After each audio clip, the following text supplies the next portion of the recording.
মাত্র 20 টাকা দিয়ে মজাদার একটা দারুণ ডাল রান্না করতে পারবেন। দেখেন এত সুন্দর একটা ডাল, যে কোনো মেহমানের সামনে দিলে বলবে ওয়াও, অসাধারণ একটা ডাল খেলাম। বিসমিল্লাহির রহমানির রহিম। আসসালামু আলাইকুম।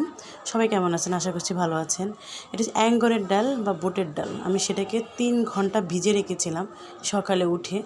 তারপরে সেটাকে ভালো করে ধুয়ে নিয়েছি। তারপর একটা প্যানে দিয়ে দিলাম পরিমাণ মতো তেল, আর দিয়ে দিলাম দারচিনি, এলাচ, লবঙ্গ সব দিয়ে একটু হালকা গরম হলে আমি 1 বাটি পেঁয়াজ দিয়ে দিলাম।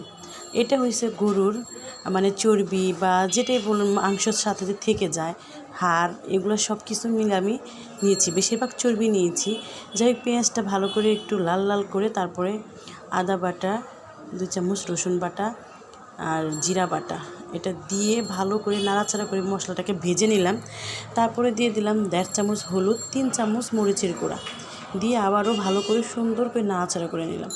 বিশ্বাস করেন এই ডালটা খেতে এত মজা হয়, শুধু একবার ট্রাই করবেন। তারপরে দিয়ে দিলাম গরম মশলার গুঁড়া 1 চামচ এবং গরুর মশলা 1 চামচ, 1 চামচ দিয়ে দিলাম ধনিয়া গুঁড়া, দিয়ে মশলাটাকে আরও ভালো করে নাড়াচাড়া করে নিলাম। তারপর দিয়ে দিলাম 2 চামচ ভর্তি করে লবণ দিয়ে ভালো করে কষিয়ে সেখানে পরিমাণ মতো একটু পানি দিয়ে দিলাম কষানোর জন্য। আমি এখন ঢেকে দেবো, মশলাটা ঢেকে কষানোর জন্য 5 মিনিট ঢেকে তারপরে এটা কষিয়ে নিলাম। তারপরে দিয়ে দিলাম সেই ডালগুলো, অ্যাঙ্গরের ডাল যেটাকে বলে। ডালটাকে দিয়ে ভালো করে নাড়াচাড়া করে একদম এপাশ ওপাশ করে নিব, কারণ এটা ডালটা এতটাই ভিজে গেছে যে কিছুক্ষণ করলেই সিদ্ধ হয়ে যাবে। আমি বাকি একটু রেখে দিলাম, পুরোটা দিলাম না। এখানে 20 টাকার ডাল হলেই হয়েছে।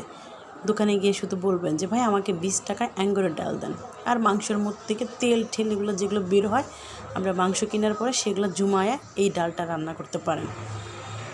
তারপরে দিয়ে দিলাম কষানোর জন্য পানি, দিয়ে ঢেকে 5 মিনিটের জন্য কষিয়ে নিলাম। তারপরে ঢাকনা তুলে সেই চর্বিগুলো বা হাড় যেগুলোই হোক সবগুলো দিয়ে দিলাম, এখানে দিয়ে ভালো করে নাড়াচাড়া করে নিলাম সুন্দর করে, যেন সবগুলোর সাথে সব কিছু মিশে যায় একবারে। আবারও ঢেকে দিলাম 5 মিনিটের জন্য। তারপরে আবারও কষিয়ে নিলাম সুন্দর করে, কারণ এটাকে আমি বারবার কষাচ্ছি, কারণ এটা না কষালে তো একটু ভালো লাগবে না। এই ডালটা মানে অ্যাঙ্গরের ডালটা এটা কাঁচা ডাল যেহেতু, এই জন্য এটাকে ভালো করে কষাতে হয়। তারপরে কষানোর পানি দিয়ে আবারও 5 মিনিট ঢেকে রান্না করে তারপরে ঝোলের জন্য পানি দিয়ে দিলাম। দেখেন আমি ঝোল দিয়ে দিছি, আবারও ঢেকে দিলাম আমি।